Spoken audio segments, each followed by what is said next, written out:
Clean Africa accueille dans ses murs une délégation de consultants conduite par le Haut Commissariat à l'environnement et au cadre de vie. Cette visite d'experts en études de déchets constitue l'étape pratique des négociations entamées il y a un peu plus d'un an entre l'État gabonais et l'Union européenne en vue de mener une étude complète préalable à la construction d'un futur centre d'enfouissement des déchets du Grand Libreville. Les échanges entre le directeur de Clean Africa, suppléant le directeur général, Mme Anémone Mengom Empêché, et les consultants européens se sont focalisés sur la stratégie de collecte des déchets ménagers mise en œuvre par l'entreprise pour assurer la salubrité de Libreville. De la collecte porte à la collecte des points d'apport volontaires, PAV, en passant par le niveau d'avancement des discussions avec le syndicat des précollecteurs, la collecte des corbeilles de proximité, mais aussi et surtout les projets de recyclage dont les réceptacles ont déjà été fabriqués par Clean Africa et les partenariats signés avec des opérateurs recycleurs, les experts ont eu droit à toutes les informations utiles à l'étude de préfaisabilité précédant l'étude de faisabilité qui durera 6 mois.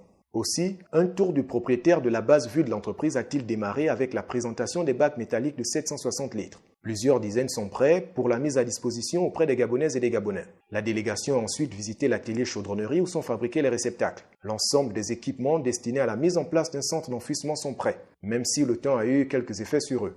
Enfin, les experts commis par la Banque européenne d'investissement pour cette étude ont été conduits à la décharge de Mindoubé.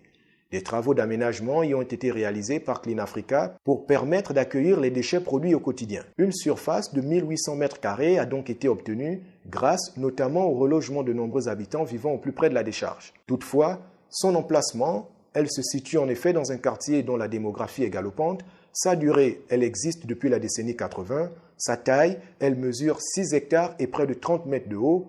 En plus, les déchets qui y sont déversés le sont en vrac. Toute chose qui favorise donc la détection d'un nouveau site dont le modèle répondra aux impératifs écologiques avec en prime l'amélioration de la salubrité du Grand Libreville. Au deuxième jour de leur visite, les experts de l'UE ont visité les points de chute des bassins versants où Clean Africa déploie des barrières flottantes qui retiennent une partie des déchets plastiques, principalement les bouteilles, qui sont jetées dans des rivières à l'intérieur des quartiers de Libreville. La visite s'est donc achevée à la plage de Michel Marine où une vaste opération de nettoyage a été lancée il y a un mois afin de retirer les nombreux déchets plastiques qui jonchaient le littoral. La plage a retrouvé de son lustre, même si l'heure est à la résolution de la révalorisation de tous ces déchets. Les parties se sont donné rendez-vous dans les jours suivants pour l'approfondissement des travaux.